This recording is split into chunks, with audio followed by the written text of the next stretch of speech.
hourly joys be still upon you. Master sings his blessings on you.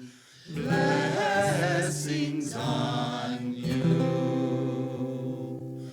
Earth's increase, boys in plenty, barns and garners never empty, vines with clustering bunches growing, plants with goodly birth and bowing, birth and bowing. Spring come to you at the farthest, in the very end of harvest. Scarcity and want shall shun you. Master's blessing so is on you. So is on you. Welcome again to Sunday service. My name's Bryan, and this is my wife Carmenza, and we're very thrilled to be giving the very first Sunday service in this temple since we painted it this past week. And I'm sure you can tell it's brighter and a little bit cleaner. I'm glad they took down the wet paint signs, because there's probably somebody like me who would see the wet paint sign and have to go touch the wall. So I don't see too many fingerprints in the wall, but that's the way us yogis are, right? We need to experience something for ourselves. But seriously, thank you to all of you who helped with the work of getting the painting of the temple done this past week. So I'm going to read from Rays of the One Light, Weekly Commentaries on the Bible and the Bhagavad Gita by Swami Kriya-yoga. And this week's topic is, Does God Hide the Truth? Truth is one and eternal. Realize oneness with it in your deathless self within. The following commentary is based on the teachings of Paramhansa Yogananda. In last week's reading, we saw that the great masters themselves counsel discretion in the dissemination of truth. The counter-argument is sometimes made, but the Lord doesn't hide. He reveals his beauty in the sunsets, his tender sympathy in the rain, his wrath in the thunder, his restless energy in the brooks, his power in the sunlight. There are exoteric truths, and there are also esoteric truths. There is that which is revealed impersonally and left up to us to interpret, such as the thunder and our perception of it as divine wrath, the rain and our perception of it as God's sympathy. But behind even God's most open expressions, there lies impenetrable mystery. The wind blows where it wills, said Jesus in chapter 3 of the Gospel of St. John. You hear the sound of it, but you do not know where it comes from or where it is going. So is everyone who is born of the Spirit. And Sri Krishna says in the 9th chapter of the Bhagavad Gita, by me the whole vast universe of things is spread abroad. By me, the unmanifest, in me are all existences contained, not I in them. God's hidden reality cannot be understood by the reasoning faculty.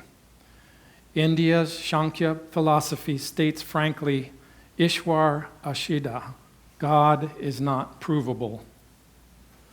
A willingness to seek the underlying reality behind appearances is essential for those who would know God. Thus, through Holy Scripture, God has spoken to mankind. Oh.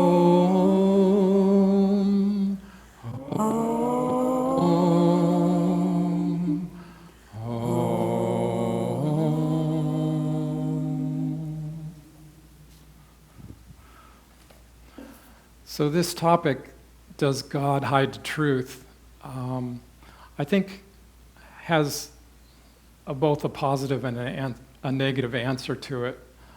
But whether or not God intentionally hides the truth from us, or hides himself from us, for that matter, I think we can all say that much of the time we find truth elusive.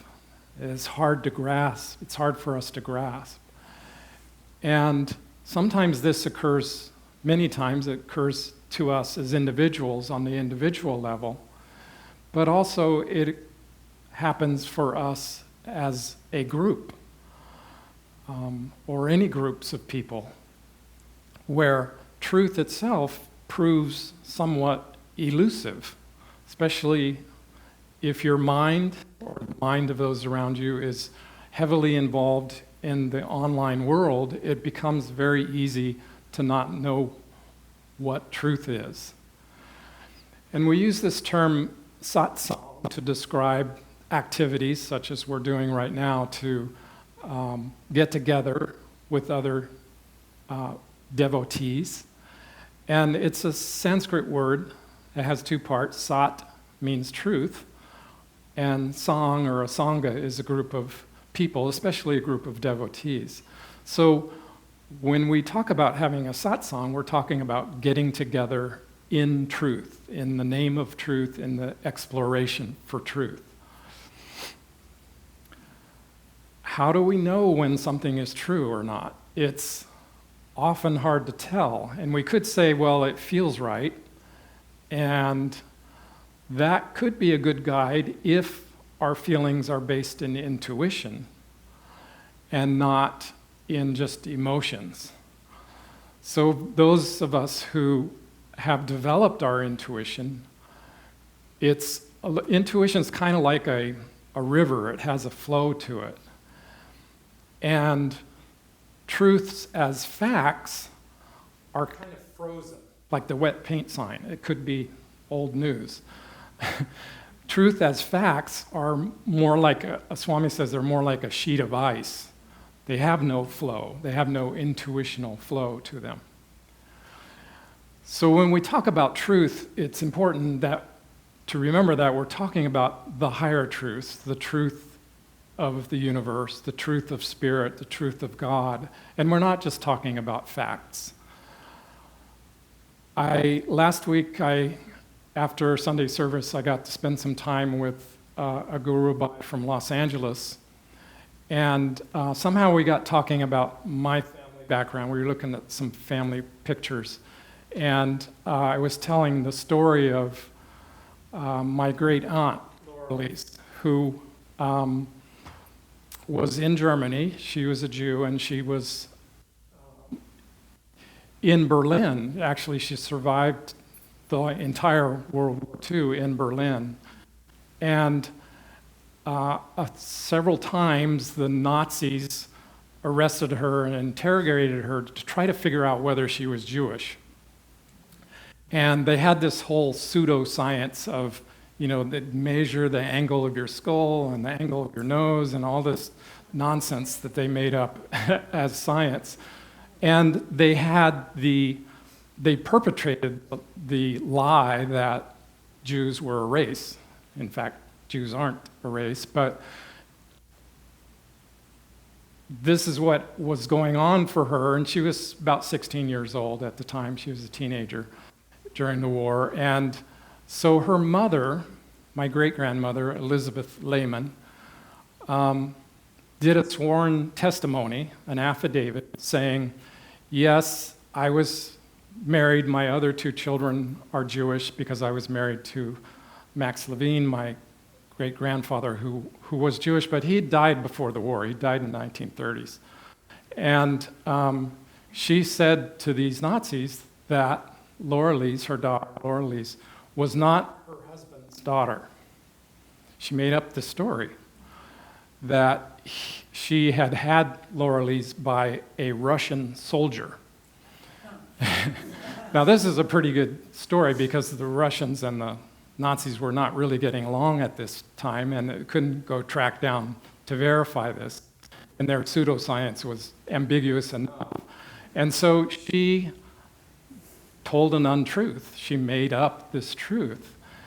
When we think about what the Indian scriptures tell us about Dharma, one of the things they say, and one of the things that's hard for me, at least, to understand about the Bhagavad Gita and the stories of the Mahabharata war, is that the scriptures say that if a Dharma comes into conflict with a higher Dharma, then it no longer remains as a Dharma.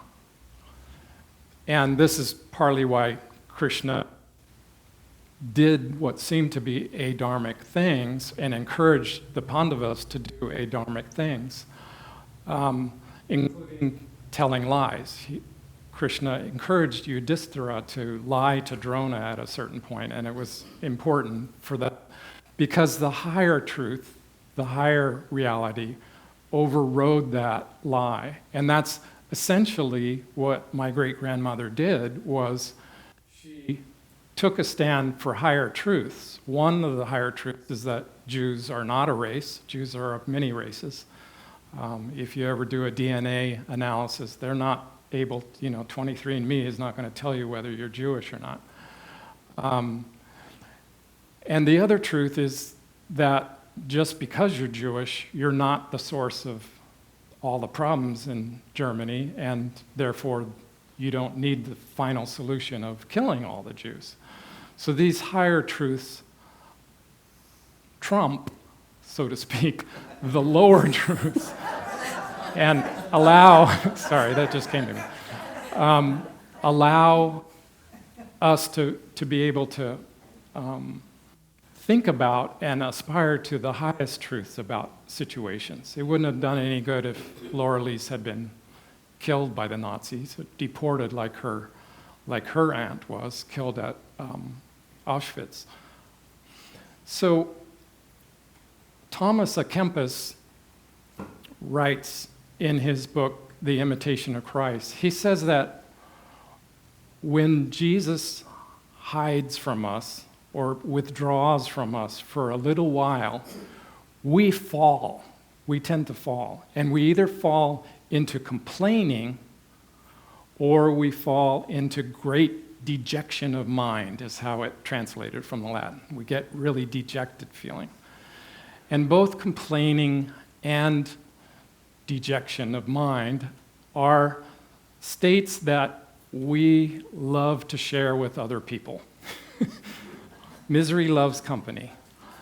And so there is a social aspect about pursuing truth that as a group, as a congregation, as a state, as a country, we're still trying to decipher. And there are times, and I believe we're in one of those times, where confusion is actually a political strategy, in a sense, that there's enough conflicting information that it makes us tend to want to give up on what's true. And Swami says, if you say, well, therefore nothing is true, then you're not being wise. He's saying you'll think that you're being wise to say, wow, nothing's true. I can't believe this, I can't believe that. If you've looked at any AI answers to your queries, which is now the first thing that comes up on a Google search, sometimes there's conflicting information, even those little abbreviated things.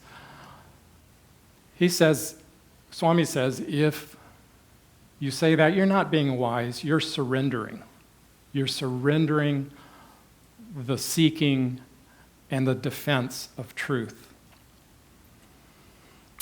I read a story a couple months ago by a Serbian journalist and a professor of sociology in Belgrade.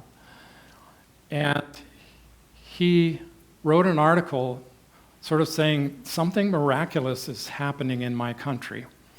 And he was talking about some large-scale protests that were happening. he calls it the Easter miracle. It was in the weeks in early April. If you remember, Easter was kind of late into April this year, later on our calendar. And so there were, in Belgrade is predominantly Serbian, therefore predominantly Orthodox Christian. And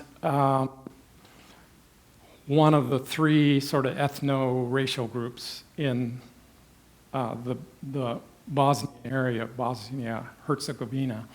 And so there were a lot of students, a lot of young people who were protesting in this square in front of the national broadcasting station. Because in the previous several months, the broadcasters were only broadcasting the perspective that the government wanted, that President Vučić wanted. And he was becoming more and more authoritarian and not presenting a balanced, having the media not present a balanced perspective on things. And so the protesters were there for many, many days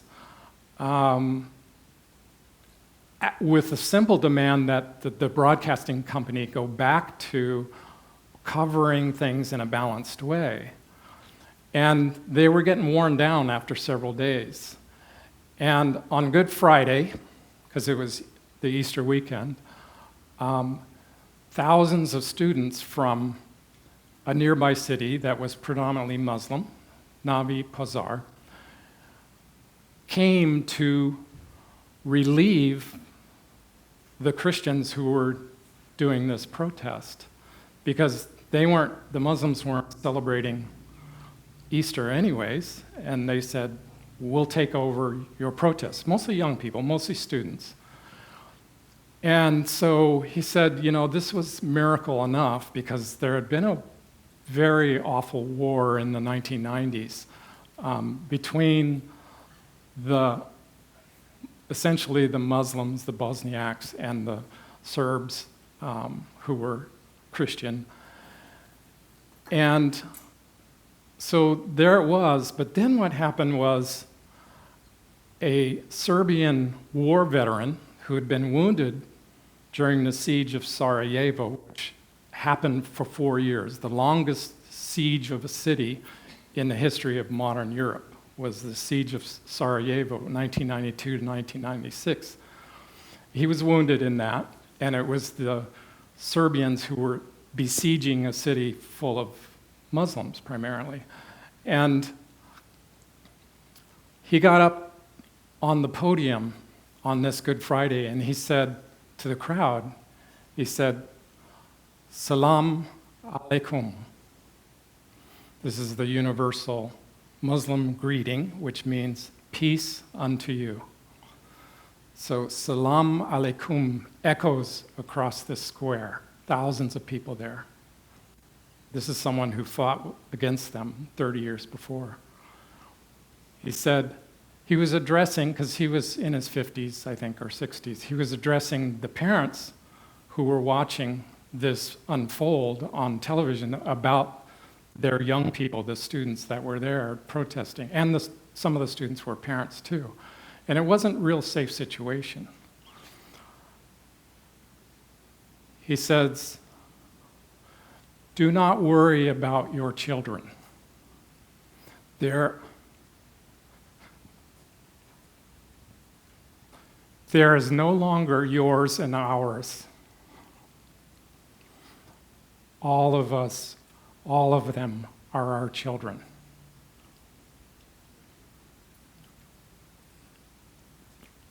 This simple truth put forth, which we all know as we are all one. We hear it in so many different ways.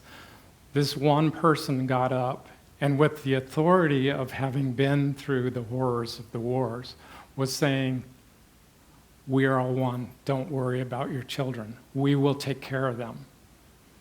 They are ours. So there's two pieces of truth that were conveyed at this time. And, the struggle's still not over. This was in April of this year. It's still going on to some extent. But one truth is that we are all one. The other truth is that it is helpful to have a balanced reporting of what's going on. You know, one of the most powerful forces in the universe is when a group of people, even a small group of people, get together and decide to move forward and speak truth, speak on the basis of truth, and speak truth. If you think about Gandhi, he didn't have an army. He didn't have wealth. You know, he had truth. He was sort of a political saint sorts. He didn't have any official title. And this is the power that we get from God's truth, from truth. Every time we reflect it to each other, may we all master, may we all continue to experience and reflect your truths. Thank you.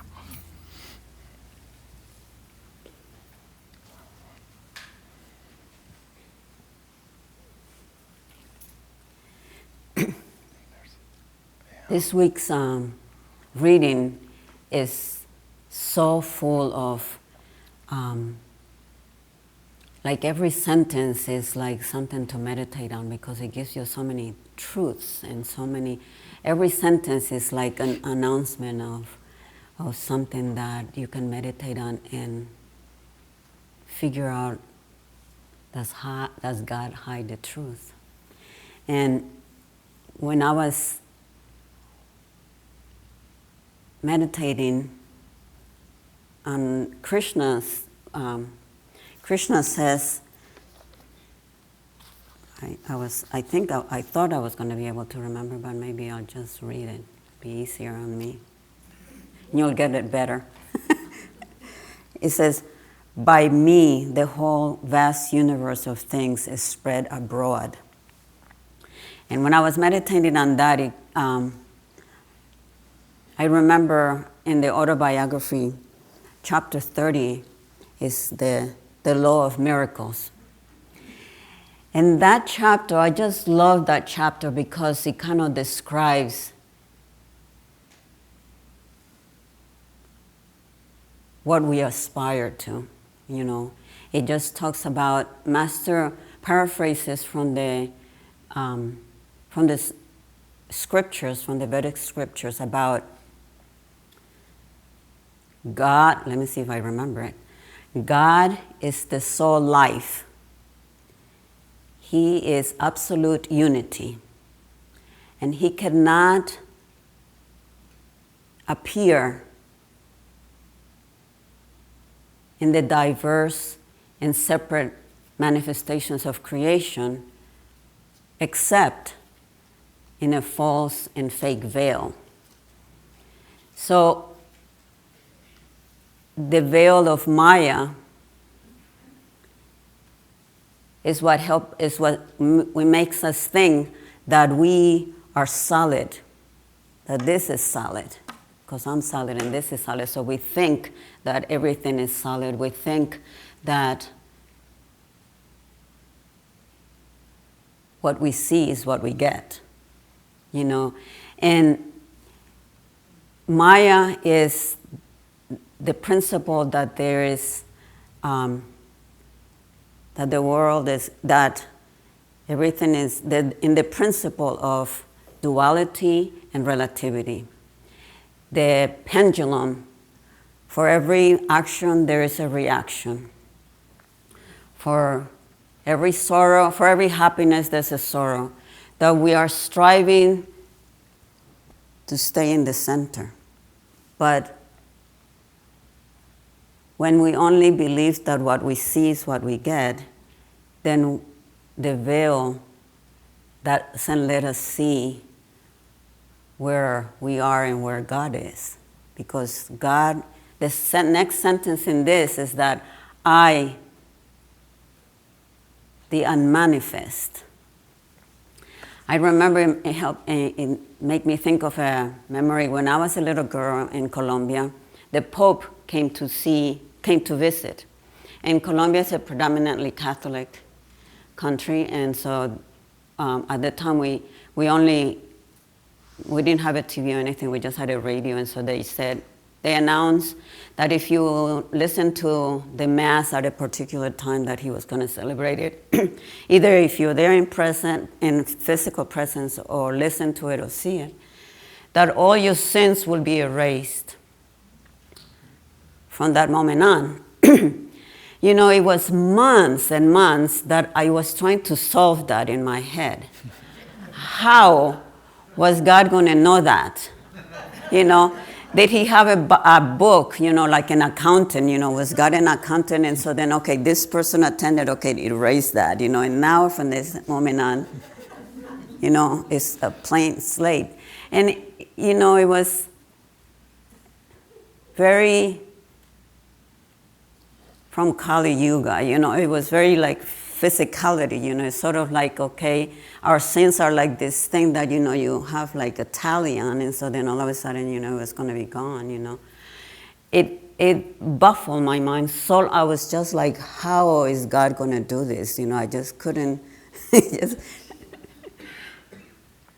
and, you know, I spent the past year and a half, a lot of my time, this past year in Los Angeles, in the university at UCLA, helping, you know, my daughter Krishna, because she was dealing with some health issues, and I spend a lot of time with students, and students that are learning all the sciences, you know, and learning about how the physical world functions. And it was interesting to me because I was staying at the ashram in LA, which is a beautiful place, and, you know, God's presence is very much there. And it was, for me, it was sort of, I was trying to undo that knowledge, you know, because, you know, when you're learning about the physical, you know, chemistry, physics, biology, all of these things, you know, this is like, this is how the world functions, this is how it is. And so, and Master in that chapter also quote that every great discovery in modern times affirms that the illusion of Maya is there, that everything, every physical science is that everything is duality and relativity. And you go out of the school and you think that if it's not research and if it doesn't, if it's not, hasn't been researched and the results of that research, anything outside from that is not real. And here I am trying to undo that, because in reality, when you stop the pendulum, the unmanifest is God in stillness. And, you know, I love going to the lake shrine where Master lived. And there's a place near, you know, there's a boathouse where he lived, and right near it, there's a place where you can sit, and there's a plaque there that says, "Be still and know that I am God." And when you sit in that space, I'm sure that Master sat there too, and you can tell it's like everything just kind of stillness reigns, you know. And that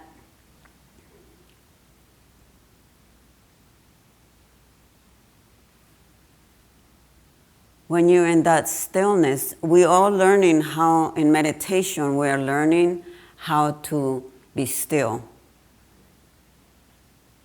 And we think it's just sitting there trying to get our minds to calm down and, you know, notice the stillness. But in reality, we can practice that meditation every second of our lives, because stillness is not just when you sit down. Stillness is everything that you do. You can do it. Swami, they tell us Swami never did two things at the same time.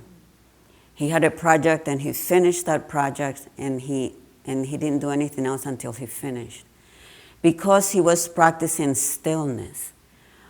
we think that it's a great thing if we multitask. You know, if we do 2 or 3 things or 4 things at the same time, if we talk and we eat and we watch things at the same time, if we listen to music while we're studying, if we, you know, we think this is like a really good, you know, skill to learn.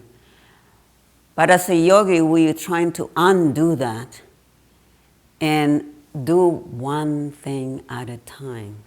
Serve with concentration, meditate with concentration. You know, sometimes we just, oh, I don't have anything to do. Oh, let me look at the phone and, you know, let me do something. And, you know, I've been trying to like, how do we not stay still? Because our mind wants to grab onto things all the time. And in stillness, we start noticing, their veil starts opening up a little bit. Because when we make contact with that unmanifest God, then things start happening in our lives. You know, we were at SRW and we decided that we were going to have an ice cream social and that to bring jokes to tell. And we all sat there, it's a big group of us, and only about one person told a joke, and then everybody's like, I don't know any jokes. And then all of a sudden, spontaneously, we started talking about miracles that happen in our lives.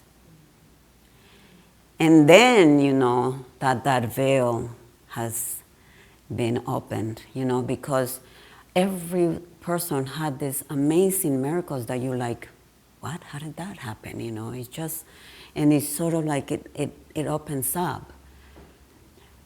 But people who don't believe in miracles, who haven't touched God, who doesn't pray, who doesn't meditate, who doesn't think of God as part of their lives, miracles are not something that they believe in, because people think that it's a belief process, you know. There's a sentence here that says that God is not provable. And I remember when Krishnaya was in high school, and she was in a class that was teaching, the Bible as literature and the influence of that piece of literature in society. And I think it brought a lot of discussions in her friend group about whether God existed or not, because God was not talked about at all in talking about the Bible.